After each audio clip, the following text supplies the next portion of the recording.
we doing, everybody? And happy Thanksgiving wherever you are celebrating. We're hoping you're having a fantastic Thanksgiving. Welcome to Wisconsin Sports on the Go with Trage. I'm your host, Trage. Today, joined by Austin. Austin, what do we got planned for this fantastic Thanksgiving here? Happy Thanksgiving. We're going to just talk about a little bit of the Wisconsin Badgers basketball, some Bucks, and then our preview of hopefully a Packers win. You know, I was more or less asking what you were doing for your Thanksgiving festivities, but I guess that works too. So I'm for stuck your in lacrosse. Thanksgiving I'm not doing anything. Okay. I'm not doing anything. So I'm stuck in lacrosse because we have a home game for playoffs still. So I guess I'm just practicing for football and then going to eat dinner with the boys. Having a nice little Thanksgiving dinner. Okay, that's what I needed to know. That's I needed to know. So like Austin was saying, we got a lot to talk about today. We had the Badgers picking up I'm going to call it a resilient win against SMU last night. Wasn't pretty for the longest time, but hey, at the end of the day, won the Fort Myers tip-off, won the game. It's at the end of the day, a win. A win's a win come March. So that's what we're looking at there. Badgers get the win. Bucks, that game looked close against the Celtics, but it really wasn't that close. We're going to get into that one a little bit. Also, like he said, Packers today taking on the Lions there. That, could be brutal. Or Packers might pull off a Thanksgiving miracle. We don't know what we're going to see. Also, we might just jump around a little bit, look at the rest of the NBA, talk a little bit of college basketball, and just see what's going on, especially in college football with the new playoff rankings coming out, and just decipher them a little bit. But right away, let's jump over into the Badgers. Badgers, SMU last night. That was an interesting ball game there. SMU controlled that game. I would say, it was all the way until 2 minutes left in the second half. It was probably until 2 minutes left in that second half where the Badgers finally took the lead, took the lead against SMU there. And it was a resilient comeback by the Badgers. 69-61 was the final. 45 points they put up in that second half compared to their 24 in the first. That's your big difference. We're going to get into it here, though. Looking at the stats, what do you got for stats over there for this one? Yeah, looking at the stats, for the starters at least, it's pretty spread out, except for Steven Crowell. Tyler Wall led the way for the Badgers, 14 points for him, and then also 6 rebounds. AJ Storr, 11 points. Max Klesmit finally coming through, it seems like 12 points for him. A couple big three-pointers. I mean, he was the one who kind of tied it there for the Badgers, and then they went on their little run. So 12 points for him, and then Chucky with 10, and he had some pretty clutch plays at the end there too. And then off the bench, of course, John Blackwell doing what he's been doing off the bench with 10 points, crucial points. And then Connor Segan with 5. Seemed like he got a little bit more playing time there. And then for SMU, we see their main scorer, Phelps, with 19, and then Harris with 13. But besides that, there was a lot of guys with single digits. So for a team that was beating the Badgers for most of the game, it was kind of like single-handedly – they were kind of getting single-handedly beat by Phelps and Harris there. But I'd say one of the bigger reasons why the Badgers – were down is because that three-pointer, that 3 points, right? That three-pointer that they were trying to shoot, and it just wasn't falling. Connor Segan had 1, and then after that, they just went on. I'm pretty sure they were 1 for 20 at one point, and it was brutal for the Badgers there. But they ended up finding Klesmit, I'm pretty sure, made 2, and then Chucky made 2 step back three-pointers. So they were 5 for 24 for three-pointers, which is a 20% three-point percentage there. Not very good. On the other side, SMU, they were 8 for 16, which is 50%. And they also had a better field goal percentage than the Badgers as well. Rebounds, we did do a little bit better rebound. 37-31. It's a little bit equal there. We did have 11 steals compared to their 3, so a lot of turnovers. But when I was watching the game, what I saw – some of their entry passes when they were trying to get the ball in the Crowell or Wall, they were getting stolen by their lengthy guards. And I'm like, maybe you could try a little bit. You could try a little bit better entry pass there, and then they would go on their fast break. And you'll probably get into this, but especially in that first half, speed was the name of the game, I'd want to say. They were really running the court, and you even saw this in the second half too. And then you saw the Badgers, they were able to slow it down a tiny bit, but they got caught up in that speed. And but luckily they made shots when it mattered, and they were able to pull out this win. Yeah, and like you said, I mean, looking at it, it really was a resilient win. That's what it was. I mean, at the end of the day, you shoot 20% from downtown, you shoot 41% from the field in this one, and you win. That's a resilient win. What I really wanted to emphasize, how terrible the reffing was in this game. There was 2 plays that really stood out to me. Connor Essegian went for a rebound there. It was in that second half. It looked like a horse collar tackle, got taken to the ground, and nothing. No call, nothing. They actually called a continuation on, I think Williamson came in and scored for SMU. No call for Connor Essegian there. And then also, there was that scrum. And, classic, guys trying to rip the ball away from the other guy. And Blackwell gets thrown backwards in that play. And it was by Hudson. Hudson did it there from SMU. And I was like, why are we even taking this long at the monitor right now? Why is this taking so long for us to figure this out? Blackwell, the guy who isn't even in the scrum, he's just standing off the side, gets chucked. And yet we take this long to figure it out. Then Stephen Crowell gets tacked on for a technical foul for trying to rip the ball away on the ground.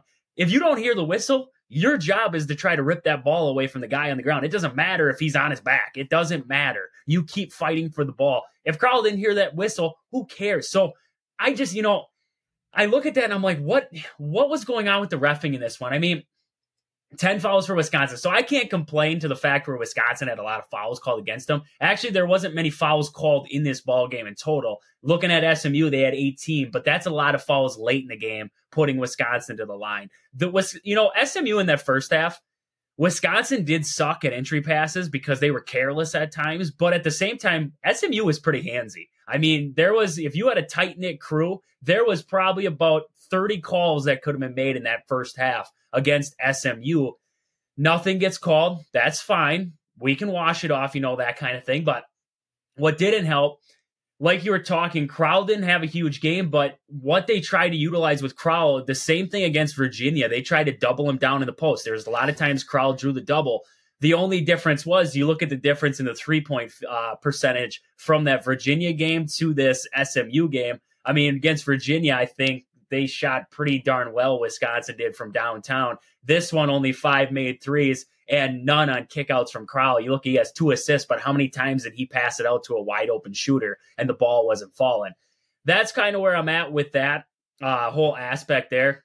I thought SMU, they're not a terrible team. Honestly, watching SMU, you look at them, they're speedy, they're athletic, but they're undisciplined. They play some undisciplined basketball at times, and I think that's what really caught up SMU in this one. A lot, like you said with the 3-pointers, that's what kept SMU in this game. I mean, if they don't have that 3-point percentage in the first half, I think they had, 14 points in the paint in the first half. I mean, they were scoring majority of their points from the perimeter. So Wisconsin has to do a better job chasing guys off the 3-point line. What really worried me with Wisconsin to start this game, when I think of SMU, I was watching Marquette play Purdue, and we're going to talk about that game a little bit later when we get into college basketball. But I was watching that game, and Marquette likes to play fast. I mean, they like to get out and move. And if Wisconsin couldn't handle SMU trying to get out and move, and what really gave me hope for Wisconsin against some of these fast-paced teams like Marquette, like Arizona, was to control the tempo. And in this one, I didn't think Wisconsin could control the tempo right away. Like you said, they were basically trying to play what SMU was trying to play, and Wisconsin can't play that style of basketball. I mean, you watch late in the game there when Wisconsin made that comeback, I can't tell you how many times I watched them coming down the court, and I was like, slow down. Please slow down. Set up a half-court offense. Let's make it work. And you look at, I can't tell you, you said Klesman hit that big 3. I can't tell you how many times late in that ball game in the second half, I was just like, please, if a 3-pointer is ever going to fall this season, let it fall right now. I mean, I can't tell you how many times I was praying for one of these shots to just go down. I just can't figure out, like you were talking to Essegian, I can't figure him out. He had 2 shots. He made 2 shots in a row. It was 2 for 2 from the field when he first came into the ball game. And it was like, oh, crap. Okay, Connor Essegian is going to help lead the Badgers back into this game. And then all of a sudden it's like, air ball, can't find it again. I'm like, what is going, the rhythm's not there. I'm not seeing it right now with the season. So if people want to question his playing time, that's it right there. John Blackwell, that guy is everywhere. I mean, on the offensive glass, on the defensive end of the floor, he is everywhere he has to be to make plays. Looking at this one, he had a steal in this one, 9 rebounds out of Blackwell. He's not a very big guy. I mean, and you watch him splitting double teams. How many times did he get the ball in the press down there? And he was doubled in the corner, and he split the double team. Like, you don't see that out of freshmen, not freshmen like John Blackwell, where we didn't really expect much out of him coming into the system here in Madison. And all of a sudden, he's playing to the point where I could say, Chucky Hepburn isn't playing so great right now. I could put Blackwell in there, and I don't think I lose much right now. There was a lot of times in this one, and tell me if I'm wrong, because this is just the way I'm seeing it. But, we talked about a couple games ago against Tennessee and even against Providence. We talked about how stale Wisconsin's offense get. They get stagnant with the ball, right? And what I noticed in this one, especially when Wisconsin gets stagnant with the ball, who's in at point guard? Chucky Hepburn is running the point when Wisconsin gets really stagnant on offense. When he starts to play that one-on-one, get a ball screen and then fire it up there, Chucky Hepburn's in there. You look at how many times McGee's in there or Blackwell's in there, and the offense is firing. And the ball's moving. We're moving side to side with the ball. We're getting it all over the place. Are you seeing, when you watch, is that kind of something you're seeing too on that side? Is when the stagnant offense seems like when Chucky's in charge, the offense gets stagnant. When McGee's in there, it seems like it's moving a little bit faster. The ball's moving around a little bit more. Yeah, especially when John Blackwell's in there. I think he's just a hungry freshman that wants to make plays. And, he's proven a little bit, but he hasn't really proven himself to be that go-to guy. He's just out there making plays because he's a freshman and he has to, stay on the team, prove himself. That's why I think he's doing that. But Chucky, he thinks he's able to play that one-on-one ball. He did – at the end of the game, he hit 2 pretty good step backs and whatnot and took over. Well, that's the good part about what he does. But there's a lot of bad stuff when he tries to play that one-on-one ball that sometimes it does stale our offense. And, especially when he tries to dribble too much, thinking that he's going to find something open instead of just passing the rock a little bit. And that does hold up. I feel like that does hold up our offense a little bit compared to when Blackwell and McGee's in there. I think they're able to pass the ball a little bit more because maybe Hepburn thinks that the offense relies on him to make so many plays. I don't know. But, our team has a lot of good athletes and players. We don't have to rely on him. And maybe the coaches should let him know that, and so he might stop making so many plays like that. But, at least tonight it helped in our advantage for him taking some of them shots. I will say that, but a lot of the nights, it does look that he shouldn't be doing so much of that. Yeah, definitely. I just watch Hepburn and it's just it's slow. It's not but at the same time, it's I feel comfortable. I feel more comfortable when Chucky's got the ball in his hands because I know I trust him with the ball more than I trust McGee dribbling around, or that I trust, say, Isaac Lindsley if he got in there, any of them other guys. I trust his handles a lot more. I think he's pretty good on the defensive end. I think his hands on the defensive end are very good. But it just seems like the offense just slows down. It just kills me because, like you said, 2 big shots at the end. But, if you get behind, if this was, say, Marquette on the flip side of this instead of SMU, Marquette can play both ways. They are going to be able to score on the inside. They're going to be able to score on the outside. So that's what worries me is with Chucky slowing it down, and he's been slow. He's a slow starter right now. And that's what worries me. And that's what worries me with Wisconsin is how slow starting they are right now. The offense doesn't click on all cylinders right off the bat. Even looking at that game against Virginia, we thought, they played a pretty good game all out. They played a pretty good game, but the offense didn't start hot. And that's where I'm starting to, think, what are we doing in the last 10 minutes of the game in some of these wins that we're not doing in the first 10 minutes of the first half? That's where I'm leaning right now. Another game, though, 16 offensive rebounds for the Badgers. That, again, rebounding was key in this one, like you touched on there. 16 offensive rebounds. Tyler Wall was, I don't think if there was an underlying factor guy for this ball game, it was Tyler Wall. 6 for 11 from the floor. Not crazy good, but 2 for 2 from the line. I was like, holy crap, made both free throws there. And also 4 offensive rebounds out of him there. I thought Tyler Wall was an underlying factor in this game. He was a little bit everywhere. He was constantly in there poking the ball out and everything like that. So Tyler Wall, definitely a big playmaker in this ball game. Also, like you said, Klesmit had a huge game for the Badgers there. Other than that, though, I mean, not many other guys were huge factors in this ball game. Masesian early had a couple big shots. Nolan Winter had that big play early on, but he became a non-factor there late. So really nobody else for the Badgers kind of influenced this game all the way around there. But it was, at the end of the day, a win's a win. We like to see it. And it, come March, this will look like a good win, because I really do think this SMU team, I really do think they got some good things coming. I think that they could potentially be a tournament team. I'm not bluffing when I say that. This SMU team's definitely got athleticism. They definitely have some shooters on that team. I think they just have to put it all together, and I think they could be a pretty good ball club there for SMU. But like we said, Badgers get they win the Fort Myers tip-off 69-61 over SMU. Resilient win. That's what we're going to leave it at, a resilient win by the Badgers. They're coming back late and taking this one from SMU. With that, though, we got to jump over into a not so impressive performance from last night, and that was from the Milwaukee Bucks. Now, I shouldn't say it wasn't impressive. They played a pretty good, let's say, second quarter and fourth quarter. I'll give them that. They played a pretty good second and fourth quarter.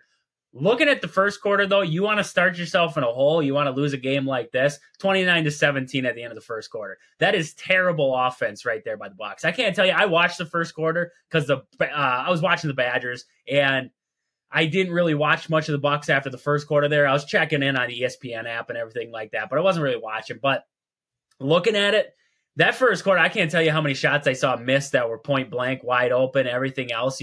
Just the standard shots the Bucks have been able to hit all season long. It was like the moment was too big in this one, and they were long, they were short, and Boston took advantage of them right away. Never really relinquished that lead. Played right with them the whole way. So what do you got for stats in that one? Did you got stats up? Yep. Look at the Bucks. Giannis, Lopez, and Lillard, they all had a decent game. I mean, Giannis had 21, Lopez 28, and then Lillard 27. Middleton, he had 12, 29 minutes, so a little bit more up there. And then Beasley had 6. And besides Giannis, Brook Lopez, and then Damian Lillard, there wasn't a whole lot, especially from our bench. Jackson Jr. had the most on our bench with 7, but I mean, Bobby only had 4, Beauchamp only had 5, Kynes only had 3, Payne only had 3. And then when you take a look at their points, I mean, Jason Tatum 23, Porzingis 21, was that Jaylen Brown? Yeah, had 26. But their bench, I mean, Hauser had 10, Horford had 10. Oh gosh, Horford had 11, and then Pitcher had 10. So I mean, their bench was just firing out all cylinders there compared to our bench. And then if you look at their team stats, if it loads here, it should. Yeah. I mean, they shot way better. They shot better from the field, 52.4% compared to our 44.6%. We did out rebound them, which is good, but I feel like a lot of the good stuff came in that fourth quarter. I mean, I say it was pretty much a blowout all the way. I mean, I kind of stopped watching because we were down by 20 in the fourth, or like around there. I'm like, all right, well, I'd rather just watch the Badgers because I didn't really think anything was going to happen in this game. And then my buddy was like, oh, they're only down by 4. So I was like, well, that's crazy. So I switched it, but there was like 30 seconds left. I'm like, yeah, this one's pretty much over with. I mean, hey, if the Bucks played like they played in that fourth quarter, at least like another quarter, like in a different quarter, say if they played like even relevant, if they didn't have that bad first quarter, then they wouldn't have dug themselves such a hole. But you can't get in that hole against a very good Boston Celtics team. I mean, they're 12-3, 6-0 at home, by the way. So they're still undefeated at home. Boston Garden's a pretty good place, or what is it called? TD Garden, I think it's called. TD Garden, yeah. Yeah, that's tough place to play there. So it looks close, but I feel like in reality, we just were not there tonight as a team. 13 for 34 from downtown. 13 for 34 from downtown. You want to figure out how you lose a game? That's right there. 13 for 34, 45 for 101. You put up 101 shots from the field, and you knock down 45 of them. Okay. You want to know how you lose ball games? You go across the stats here, and we can tell you how you lose ball games right there. The Bucks, that 13 for 34, that came early. I mean, a lot of those missed threes early on in this ball game there, late in the ball game when you were trying to make that comeback there. But like you said, fourth quarter, played a pretty good fourth quarter there. First quarter was terrible, dug yourself a hole, and that's where the problems were lying. It's hard, like you were talking, it's hard to make a comeback against a very good Boston Celtics team in that aspect. It's just like we talked with the Badgers there. These slow starts from the Bucks finally caught up to them. Finally, they played a good team, and that slow start bit them. And that's where the problems are going to rely. They've been kind of skating by early on. I mean, you look at the schedule for the Bucks, they haven't really played anybody that great outside of maybe the 76ers in that first game of the year. You look at the rest of their schedule. I mean, besides maybe the Mavs are okay. The Pacers have been playing better. I mean, they're playing pretty good, but the Pacers still aren't great. And the Magic, they're okay, but they're not fantastic. The Heat, they don't know what they are yet. They don't know what version of Jimmy Buckets is out there right now, if he's got the dreads back or if he's got the whatever haircut he had to start the year. I mean, so right now, the Bucks really haven't played anybody, and I think finally they got into a game where they were evenly matched, and they got outdueled in this one. And I think that's plain and simple how it is. You look at, I mean, if you had to compare these two teams right now, I honestly like the Celtics better than I like the Bucks right now. I think they're more fluent than the Bucks. I think, and the problem is we're 15 games into the year for the Bucks. We check in at the 30-game mark. Maybe this one's different. Maybe everything's clicking on all cylinders. But right now, I just think the Celtics are more fluent. I think the Bucks have the better bench. If we had to go bench to bench, I mean, the Celtics only go, 3 deep on the bench with Hauser, Horford, and Pritchard. That's it. I mean, they didn't go very deep on the bench in this one. Bucks can go pretty darn deep, but your bench can only do so much. And if they can't knock down shots, it's no different. You look at Sam Hauser comes off the bench 2 for 3 from downtown. That's impressive work out of Hauser. 2 for 3 from Horford, and Pritchard went 2 for 4. So you had 6 3-pointers just from the bench guys for the Celtics there in that one. Jason Tatum drops 23 points on you, and apparently he was battling some flu or something. I don't know. He wasn't there for pregame shoot-around apparently, and still does this damage to you. So it's definitely a growing game for the Bucks. So hopefully, when we check back in, when we play the Celtics again, hopefully we see the Bucks finally flowing and firing on all cylinders. Like you said, though, good to see Middleton got up to 29 minutes in this one. So Middleton finally getting the minutes back. Hopefully, that is good things to come there for Chris Middleton. Excuse me. But with that, that's about all we got for the Bucks. 119-116 finish there. Celtics get the win. The Bucks, I believe, don't play until Friday now, so we'll get into them a little bit later here. We're going to stick with the NBA. I just want to look at the standings as of right now and just kind of see what we think. So right now, in the East, Celtics are up top. Then we got the Magic, followed by the Bucks. Heat, then the 76ers, then the Pacers in that 6th spot right now, followed by the Knicks, Cavs, Hawks, and Raptors. That's 7 through 10 right there, with the Nets on the outside looking in. Right now in the East, I would say surprising teams for me, the Pacers. They've been playing, their offense is firing. That is an impressive offense the Pacers are dueling out right now. And then the Magic. I would say those two are my impressive teams right now in the East right now. Who's impressed you in the East right now? Whether it's top 6 or top 10, whoever it is. Yeah, Magic being number 2 right now, 10-5. That's pretty good for what we usually think the Magic are.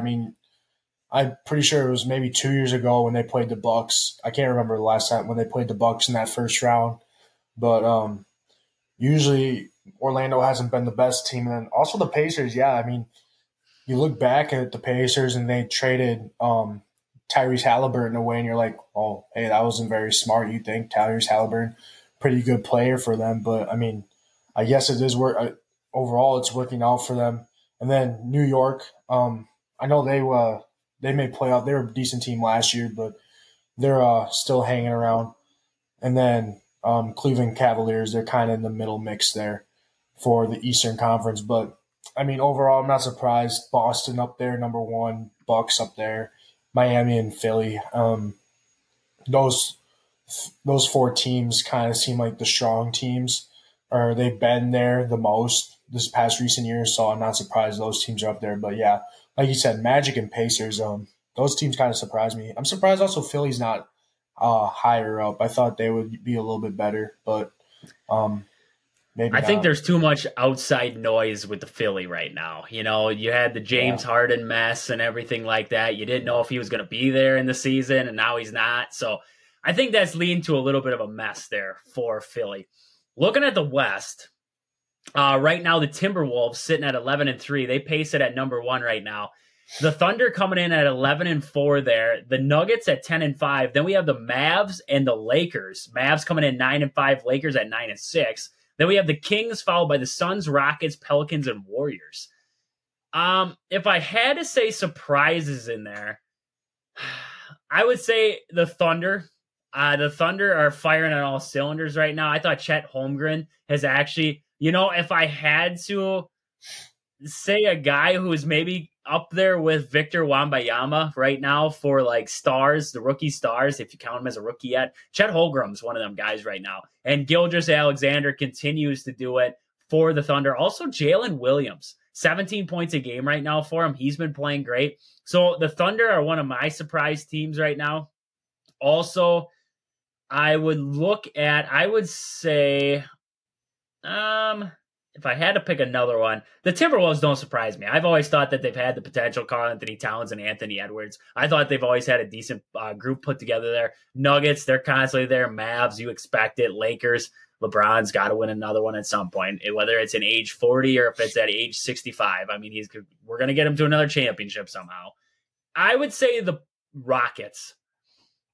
Right now, the Rockets sitting in that 8th spot, 7-6 on the season right now. This is a pretty young Rockets team. I mean, looking at them, you have Jalen Green, Fred VanVleet, both of them averaging just above 16. Jalen Green's at 18 points a game, and then Sengun is averaging 20 a game for him right now, their center. So, I mean, some pretty good play out of the young guys there for the Rockets. Also, I hate the guy.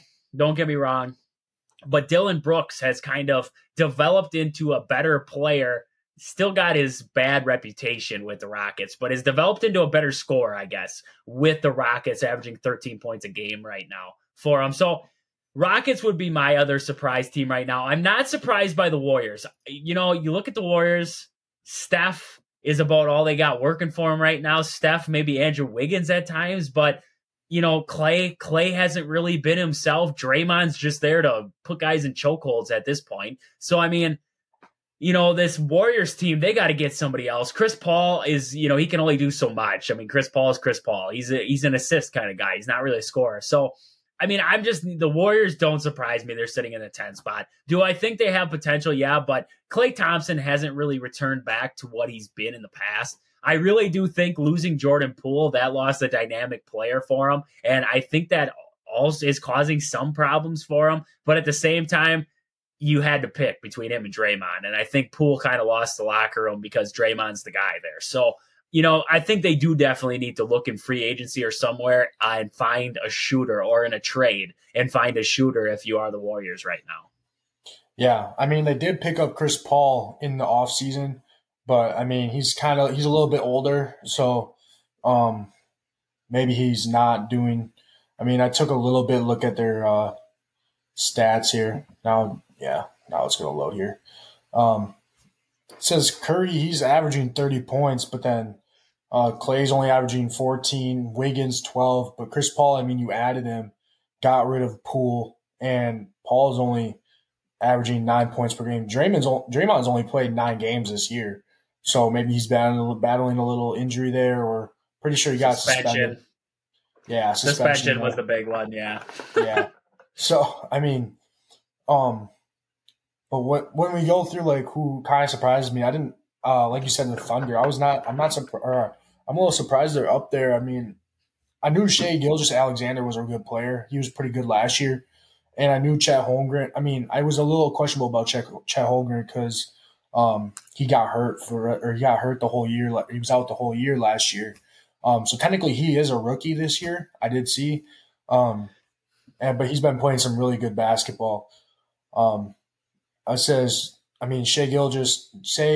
Gilgeous-Alexander just scored 40 points this past game, and then Chet Holmgren had 18 points, 13 rebounds, and 4 block shots. So, I mean, they're doing a lot of good things over in Oklahoma City compared to where they were a couple of years ago.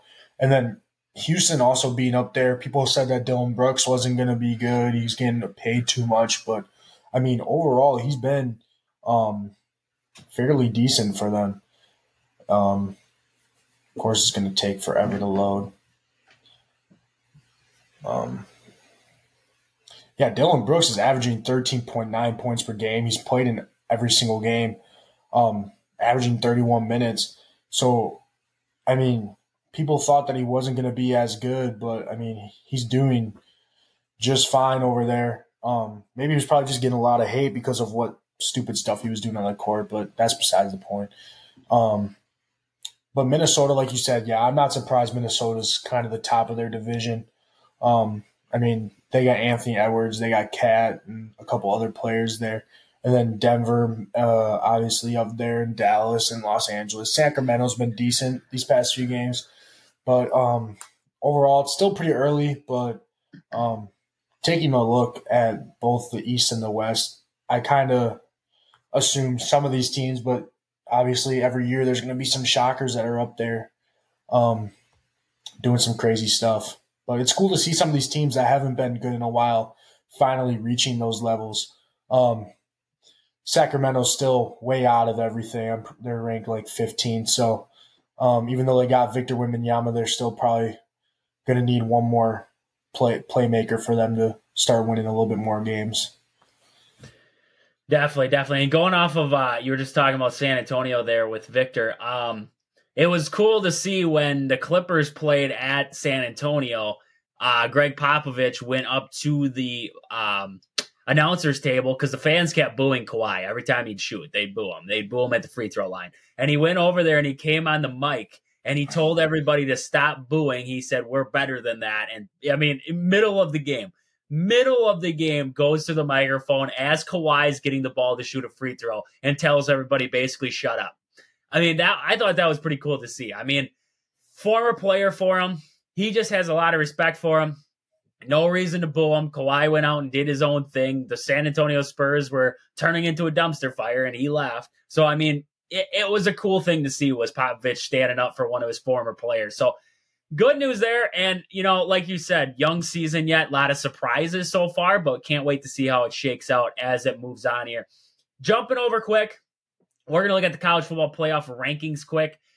Not a lot changed in that top side of it. The only big thing I wanted to look at. So Georgia came in at number 1, Ohio State in the 2, Michigan in the 3. They got that big game coming up this week, so that's going to decide a lot right there. Followed by Washington, who moved up to that 4 spot. Florida State drops out. They got a win, but they dropped out to the 5 spot. Oregon in the 6, then Texas, then Alabama, Missouri, then Louisville. So the big controversy and the thing I want to talk about is, did Florida State get dropped out because quarterback Jordan Travis got hurt in that game there for Florida State? And the thing with it is, I don't think they should have. You still have the 11-0 record. You've still done what you've done. So until you lose a game, why do you hold that against them? That's it's like if they were holding Jim Harbaugh not being on the sideline against Michigan. That wouldn't be, fair to the players at Michigan. The defense at Florida State's still playing okay. the special teams, the wide receivers, the running backs, everything like that still playing okay for Florida State. They're just down a starting quarterback. We've seen teams go to the national championship with a backup quarterback. Ohio State did it with Cardell Jones. I mean, we saw that as Badger fans. We saw Cardell Jones kick the crap out of us in the Big Ten championship game. We finally had hope because we were facing the third stringer from Ohio State, and all of a sudden he came out and kicked our pants. So, I mean, it's possible. Florida State could possibly do it. What are your opinions on the rankings there? Because how many weeks in a row did we say Washington should be in the 4 spot, Florida State's still there, and now all of a sudden Florida State gets dropped just after Jordan Travis gets hurt? I think it makes sense a little bit, but also looking at their schedule, Florida State's played only 2 ranked opponents, LSU being the 5th ranked opponent, or number 5 ranked the first week when they played them, and then Duke being the number 16th in the nation when they played them. Both beat them fairly handily, but they also beat a Clemson team in overtime, 31-24, which I think that was a game that Clemson should have won. But then you take a look at Washington. All right, they got some easy cupcake games. I mean, Boise State, they killed. Tulsa, Michigan State, California. Okay, but then they beat Arizona, who's ranked fairly high. They beat Oregon. They beat USC, Utah, Oregon State. That's 5 ranked opponents right now. And they still play Washington State, who was ranked at one point. I mean, they're not very good anymore. But, I mean, and then they'll play and they already clinched the conference championship. Or not conference championship, but to go to the conference championship. I mean, it'll be interesting to see how Florida State does against Florida. That's kind of I guess it is rivalry week, so that makes sense a little bit. And then they'll play Louisville. It'll be interesting to see how they do against Louisville. Louisville's been playing pretty good football the past few weeks. But, I mean, when you look at opponents that they've played and just they're a little bit of strength of schedule, I mean, I say Washington clearly has a harder strength of schedule, and they have better wins also with the 5 ranked teams that they beat compared to Florida State's 2 ranked teams that they beat. So I just think maybe also looking at that is also a factor when it came into putting Washington ahead of Florida State. I think Washington beating Oregon State last week really helped them get in front. And obviously I think with Jordan Travis being hurt, that also probably bumped down Florida State just a little bit. But, yeah, like you said, with we saw teams that had backup quarterbacks come in and do great things with Cardell Jones, and then who was it? Tua came in or something like that for Alabama also, or Jalen Hurts. I can't remember which one it was, but we've seen these teams do really good with these really high-powered teams come in with backup quarterbacks and do good things. So, I mean, maybe Florida State, maybe if they win, they beat Florida this week, and then next week they beat Louisville, who's number 10 currently. And then Washington, they beat Washington State, and then they'll probably, I'm going to guess they're going to play Oregon. I don't really know how they're if they have 2 divisions and they play each other, or if it's just the top 2 teams in their conference. I don't exactly know how theirs work. But, I mean, if they play Oregon again and Oregon ends up beating them, Florida State wins against Louisville, Florida State could be right back into the top 4. This year's just a very interesting year, to say the least. And I kind of like it. It's different than what past years have been. And then, obviously, there's still the Ohio State-Michigan game. This kind of gets a little off topic, but the Ohio State-Michigan game still has a lot of implications on who's going to get in. And then even most likely in the SEC championship, Georgia and Alabama, that would be interesting to see who gets in between those 2, who wins. And then also if that allows Texas to sneak in there in the playoffs also. It'll be these next 2 weeks of college football are going to be very exciting to watch and follow. And I just wanted to touch on, I've been looking stuff up while you've been talking over there. I just wanted to touch on for a second. So, you were talking about strength of schedule, and that's why we think Washington jumped. And we talked about that too. We thought maybe strength of schedule should be included in there. And it never was. Florida State kept staying in that 4 spot. What I look back to, and I look back to it a lot because this guy now coaches at Wisconsin, but I look back to 2021. when Cincinnati snuck into the college football playoff as the 4 seed in there. And they were 13-0. So, okay, 13-0, Cincinnati jumps into college football playoff, not really knowing that a team like that ever gets in. They finally got in, they got trounced. But I look at the teams underneath of them. Notre Dame coming in at 11-1. Notre Dame's one loss did come to Cincinnati there early on in the season, 24-13. But, okay, I look down, and if we're solely going to go off of strength of schedule, you could float down to a 10-2 Ohio State team because when I say because, I look at Ohio State's schedule. They lost to number 12 Oregon at the time. They beat number 20 Penn State. They beat number 19 Purdue. Then they beat number 7 Michigan State's 56-7 before losing to number 5 Michigan, who did make the college football playoff in the end, 42-27. So, it's almost like that year's strength of schedule got tossed out the window because if you look at strength of schedule, I point towards Ohio State with 2 losses, honestly. I throw Ohio State in there because 2 losses, but you lost to 2 top-ranked teams, 2 top 15 teams in the country. I don't know. I think Oregon actually finished number 14 in the college football playoff ranking. Michigan State finished at 10. So, you look at the strength of schedule at that aspect, and it's like, do they always factor it in there? Because that season it seemed like they didn't. Because even if you look at Notre Dame in that season, the one loss coming to Cincinnati. But other than that, they beat a number 18 Wisconsin team 41-13.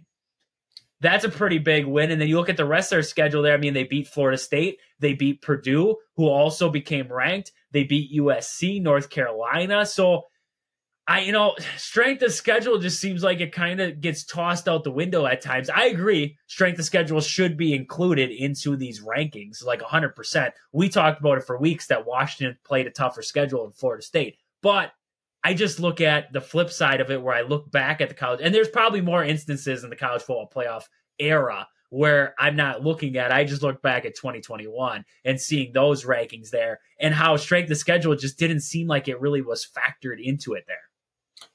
Yeah, and I think some of the part of that for a while Ohio State didn't get in there is because they had 2 losses.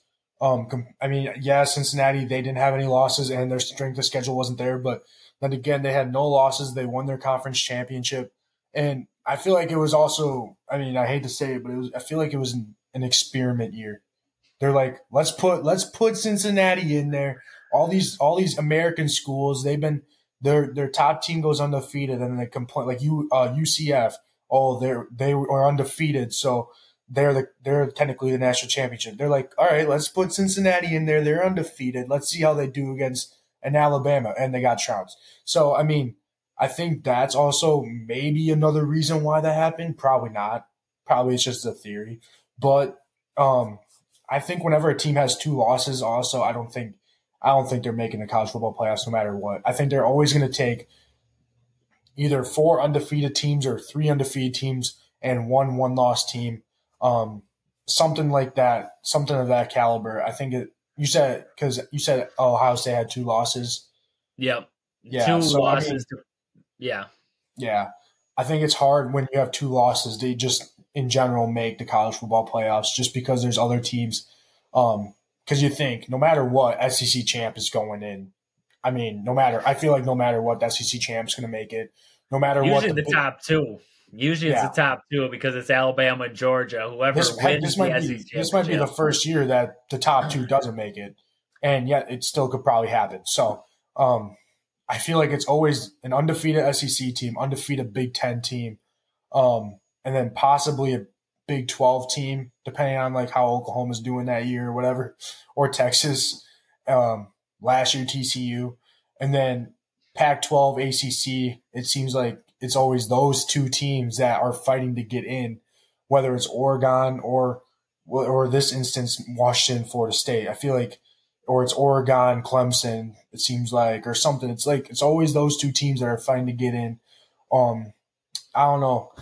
But like I said, I think the reason why Cincinnati got in is because the past few years the UCF teams were the American teams were like, oh, we're undefeated. Why don't we ever get a chance? Well, there you go, Cincinnati. You got your chance and you blew it. So good job, Luke Fickell. And now we have to deal with you as a head coach. We're going to get more into that tomorrow. But definitely, I agree with you 100%. I can't wait for the 12-team college football playoffs, so it's going to be a little bit easier. It'll be a little bit easier. Right? I believe it starts next year, yes. So it's going to get a little bit easier for the committee to make some decisions there, especially with the top guys. But with that, we're going to jump over to Austin. We're going to get into the fact of the day.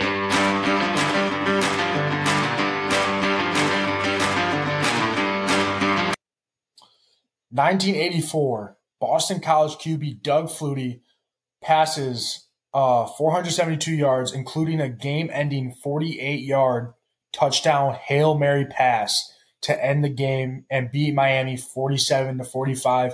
A lot of people might have seen this, and he gets, lifted up in the air with his one hand up or with his fist up in the air. It's kind of an iconic moment for Doug Flutie.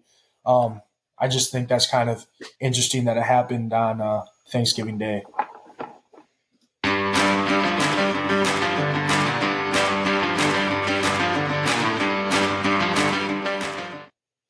Impressive stat for that Thanksgiving Day. Also, I have a question for you. Yeah. Who is the one NFL team who has not played on Thanksgiving Day? I feel like it's got to be like Carolina or the Jacksonville Jaguars or something like that. Bingo. Jacksonville Jaguars. I just figured because they're a little bit newer to the NFL. Carolina, I guess Houston's the newest, I'm pretty sure, but I knew like it was between one of those three, considering they're one of the newer teams to the NFL. It's definitely interesting that the Jaguars were the one. I wouldn't even have thought the Texans. I wouldn't have thought the Texans had played on Thanksgiving, but apparently they have. The Jacksonville Jaguars were the one team that has not played on Thanksgiving. So maybe in the coming years, now that Jacksonville's starting to get a little bit better, we start to see Jacksonville.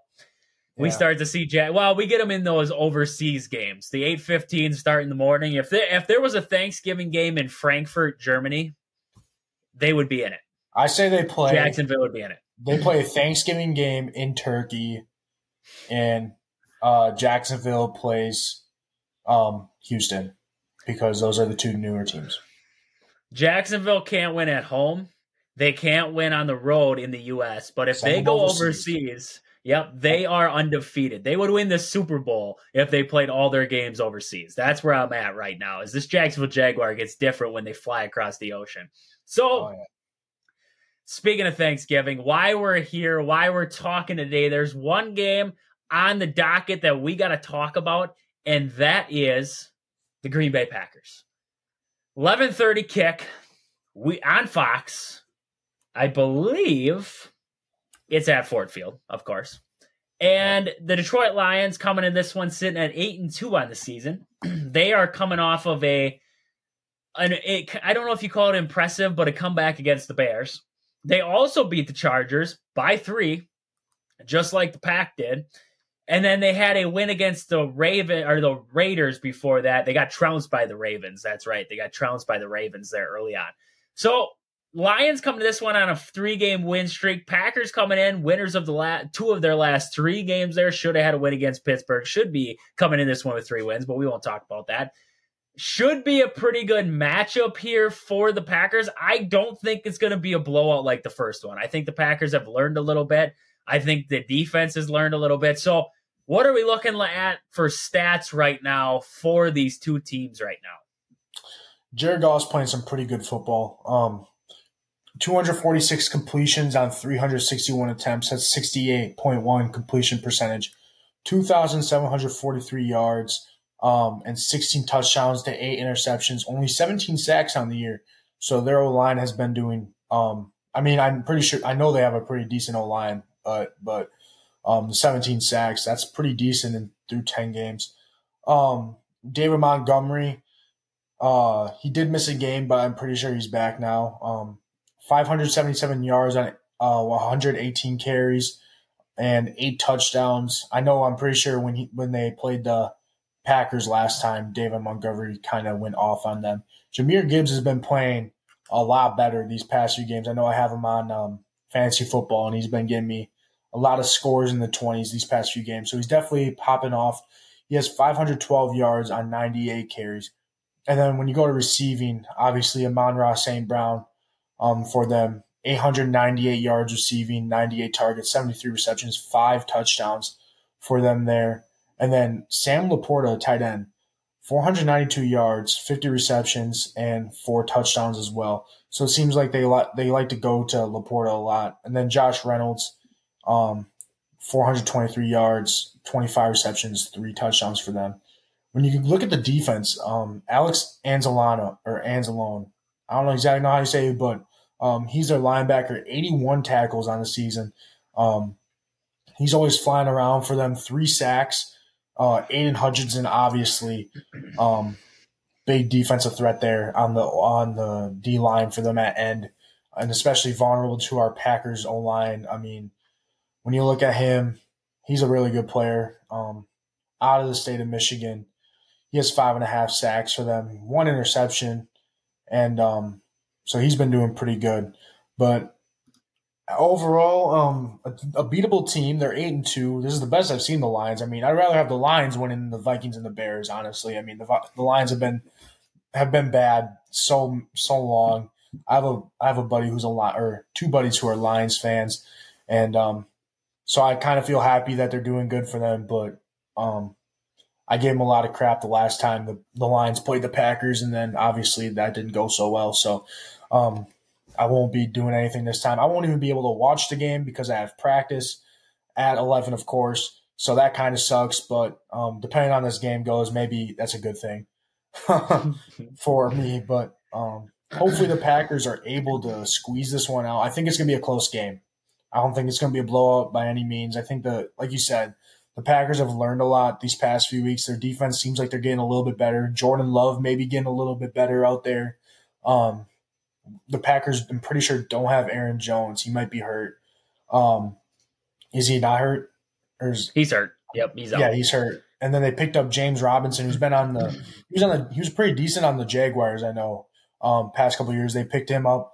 Luke Musgrave's also injured. He's out. He got a lacerated liver or something like that, kidney. I don't know. In the hospital. It was way worse than what we expected. Yeah, he finished the game, and then at the end he went to the hospital after it. So that's kind of interesting. But pretty sure he's going to be out for the game, which is tough for the Packers considering he's been making a lot of plays. He seemed like a check down person for Jordan Love. So that kind of sucks. But Tucker Kraft, time for you to step up. Next man up for the Packers, and hopefully we're able to get this win on Thanksgiving Day. Yeah, and like you were saying, I was just going to jump into it. The injury report coming out from yesterday. Aaron Jones is out for the game, like you said. Luke Musgrave, he's out for a while. They said he's doing better. Luke Musgrave, apparently, he just absorbs injuries and just comes back out. So it wouldn't surprise me if we did see him on the field. Other than that, Jair is questionable. I did see Campbell's questionable yet. A.J. Dillon's now questionable for this one, apparently, with a groin injury. Rudy Ford, questionable for this one. And Dontavian Wicks, also questionable, concussion and a knee injury. Darnell Savage ruled out for this one. Did get Jaden Reed's full practice again, so that was good to see. Keyshawn Nixon was full practice. Watson was full. Elton Jenkins having Rashawn Gary back at practice. So got a lot of guys back.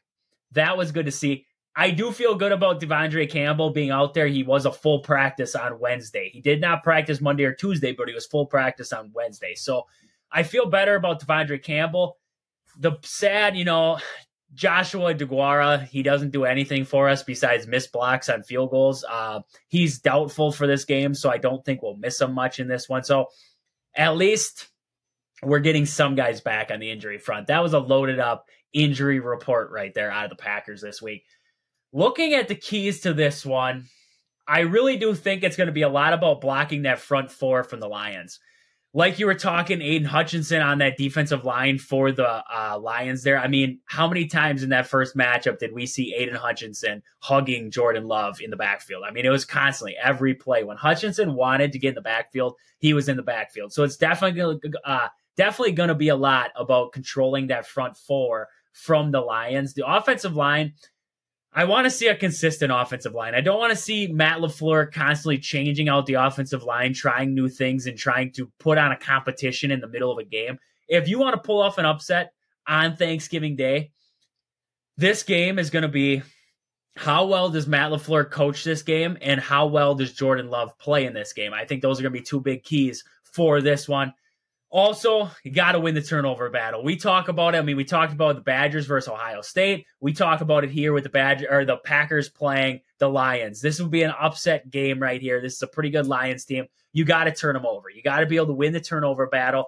You got to be able to pick Jared Goff off, force fumbles, everything like that. And also, with that Lions run game, I think a lot's going to come on to tackling consistently. We watch how many missed tackles were in that first game against the Lions there, how many times they were able to run it right up the gut and get right through there. This game is going to be reliant on, can we hit the guy, whoever's running the ball for the Lions, can we hit him at the line, and can we make that tackle right there? Can we gang tackle at the line or, a 2-yard gain instead of this 15, 20, 30-yard gain before we actually get a tackle on him? So that's going to be another big thing. Also, when you get to the red zone in this ball game against the Lions, you got to put it in the end zone. When you get it down to the 10-yard line, you have to be able to put that puppy in the end zone because, you saw it a lot of times against the Chargers, especially against the Steelers, how many red zone trips they had where it ended in a field goal. They had it down to the 5 and they ended that drive on a field goal. This game against the Lions, you get into the red zone, you get down to the 15, 10, 5-yard line, you got to put that thing in the end zone. That's plain and simple. That's the way the Packers can win this ball game right there.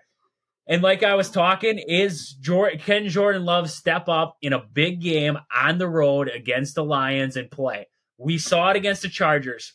Not a very good defense. Saw it at moments against the Steelers. We've seen it at moments in these past couple games, but can we see it up against a pretty stingy Detroit Lions defense at home? It's going to be a hostile environment on Thanksgiving. So can Jordan Love play up to snuff in this ball game? What are you seeing? What are some of your keys to this one against the Lions? I think just getting the passing game, maybe Jordan Love being more consistent in that passing game. It is concerning hearing Dontavian Wicks is questionable. I think he's going to play. Considering, if he's questionable, a lot of these guys are questionable. There's always going to be guys questionable, but a lot of them end up playing anyways. But like I was saying earlier in the week, seems like they were kind of just starting to get a groove on together, and Dontavian Wicks was starting to step up. But Jordan Love finding that deep ball when the chance is there, especially with Christian Watson, and then the run game. I think the run game is going to be huge. Especially with these guys out. We got to establish some sort of run game, whether it's with, I don't even know who, if A.J. Dillon's hurt, I don't even know. And then I'm pretty sure Williams is hurt. And I thought he would be. Maybe he's back. I don't know. He kind of went out. They have Frank Robinson and Patrick Taylor. Those would be the two running backs for the Packers. Yeah, so I don't really know. Two guys that we kind of just picked up off the streets a couple weeks ago. Patrick Taylor's been with the Packers for a little bit, but he didn't really surprise me at all when he was with them, when he was with us. But it'll be interesting to see if they're able to establish a run game and then also stop the run from the Lions. They have a really good run attack with David Montgomery and Jahmyr Gibbs. So, it's going to be a defense. Hopefully, it's a defensive game and we're out on top, but also stopping Aiden Hutchinson and the Lions defense. The Lions defense has been playing pretty good football so far.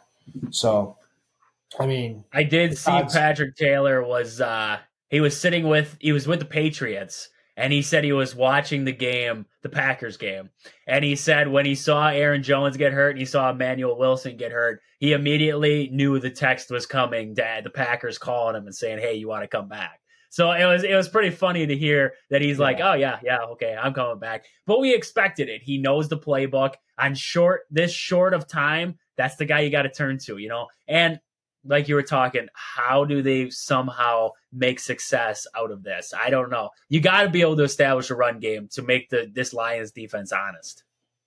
Yeah, and this is a chance for Patrick Taylor to show himself and do better these next few games than when he was on the Packers. It's kind of funny. What if he was just like, "No, I don't want to come back. You guys treated me wrong." But obviously he's back. But like I was saying, the Lions defense, they're good. They have some good playmakers, but they haven't been overly good. I mean, they gave up 38 to Los Angeles. I mean, the Packers did better than that against Los Angeles. They gave up 26 to Chicago, only 14 to Vegas. But I mean, they gave up 38 to Baltimore, who's a really good team. But like the 26 and 38 to Los Angeles, Chicago, those two teams aren't particularly any good. And I think there's definitely areas in Detroit that the Packers can exploit if they're good enough, and if they have the good and if they have good coaching this game. I think our coaching's been getting a little bit better, a little bit better play calling. I think Joel Berry's been doing a little bit better on the defense, but it'll be interesting to see how the Packers stack up against the Detroit Lions. I think it'll be the little things that make them win this game if they do end up doing that.